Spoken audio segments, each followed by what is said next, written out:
Hey everybody, this is Graham Judd with Judd's Quail. I have been working out in the quail barn and I've been thinking, so I decided to post a video on what I'm thinking about. I have had a few people ask me lately, about infrastructure, people who are wanting to get started in raising quail. And what kind of pens do you keep them in? And what about the feeder? What about the water? Or what about the brooder? Several different questions. And I'm glad that people are excited about quail. I'm excited about quail. I'm always excited about quail. Y'all know me. I love quail. And you should too. But there's always a starting point. And the starting point on raising quail is why? Why do you want to raise quail? There's any number of reasons. You could be like me. You want to raise them for meat and eggs. You could want to start a business like I have. You might just want to be self-sufficient. You might just want enough eggs to feed your family. You might want just enough meat to feed your family. That's great. There are some people who they just want the health benefits of the meat and the eggs. Another great reason.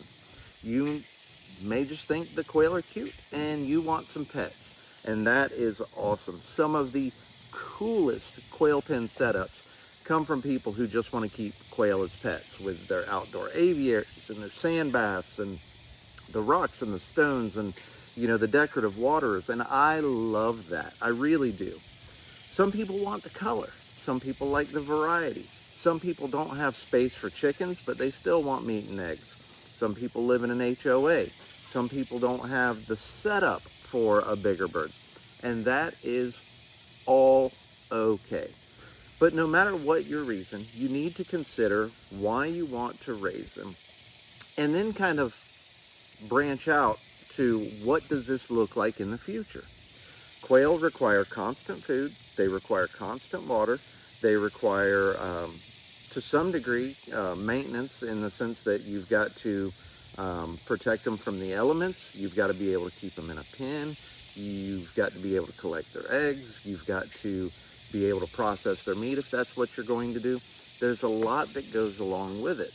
And I hate to see people who start by just deciding on a whim that they're going to buy some chicks and they come home and all their chicks die. Or they raise their chicks for 2 weeks and go, holy cow, these birds grow fast and I don't have anywhere to put them. And then they end up having to sell their quail. Or their setup is not correct and they have just a horrible first experience with quail and they decide, you know what, chickens are easier, I'm just going to do that.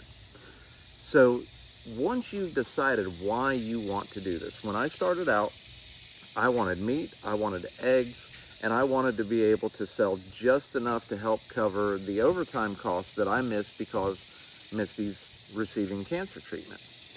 Well, as time has gone on, that's progressed for me to where I want to turn this into a business because my wife is now on hospice care. I've got 3 little girls at home that I have to raise.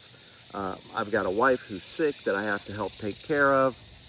So my purpose has kind of evolved over time. Most likely your purpose will too. So you've also got to consider some other things. Who's going to take care of the birds? When are you going to take care of the birds? What are you going to do if the birds stop laying? How are you going to replenish your supply? Are you going to incubate? Do you have a brooder set up? All of these things have to be taken into consideration, and it's good to take them into consideration ahead of time because you don't want to wind up with surprise costs. You don't want to end up with too many chicks and nowhere to put them in a brooder. You don't want to end up with too many birds in a brooder and no room in your cages.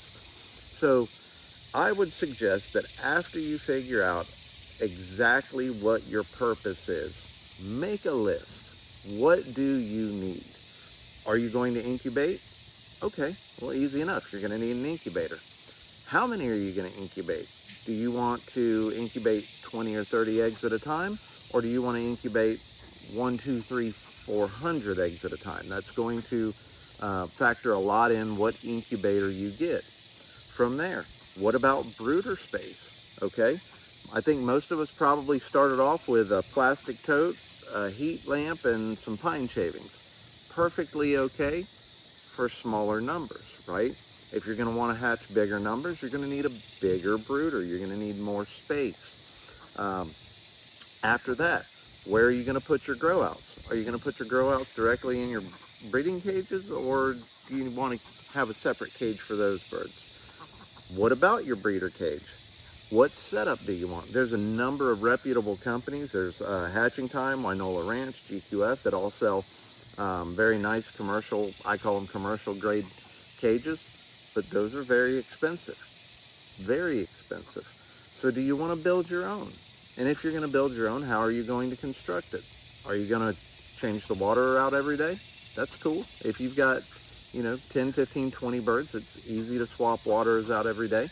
But if you've got a lot of birds, swapping out waterers, swapping out feeders, all that takes time. Do you want to do an automatic watering system? Do you know how to build an automatic watering system? If not, maybe you want to buy a cage that already has one constructed for you. Figure out the details first. And once you figure out the details, that really is when your quail adventure is going to start. When I started off, fortunately I had a cage that I was able to buy off of a friend. I was able to trade up for some birds real quick. I already had some feeders, already had some waterers. I was basically good to go. But I quickly realized that my goal and my purpose was going to change, and I was going to need more. And that's where the planning came into play. And just now, I'm working on different lines, different birds, different eggs, things like that. I know I'm going to need one more cage.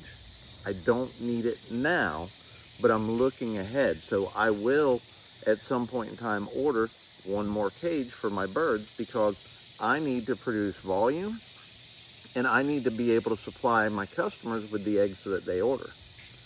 Then, are there any side projects? For me, I am going to start raising chickens again. Love my chickens, but that's not a part of my business plan right now. So if you own goats, if you own chickens, if you own geese, if you own turkey, how do the quail fit into that structure? For me, when I was growing out my quail business, the chickens didn't fit into that. So I got rid of them. I sold every chicken I had because I knew that my chickens weren't going to fit in at that time. I've grown, I've gotten bigger, I've gotten the infrastructure. Now I'm able to add that back in. So when you're planning for quail, you really want to look, kind of at the 1 month plan, the 3 month, 6 month, and then maybe even a year down the road. Because this is not something that you just do on a whim. If you do it on a whim, it's going to be a very expensive project and probably not all that successful.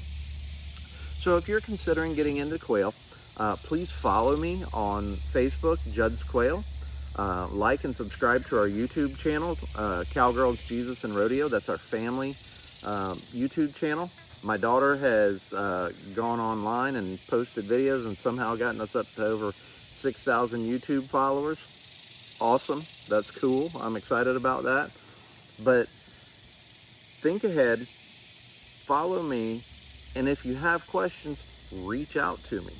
I will talk to you on the phone, through text, through Facebook. Doesn't matter.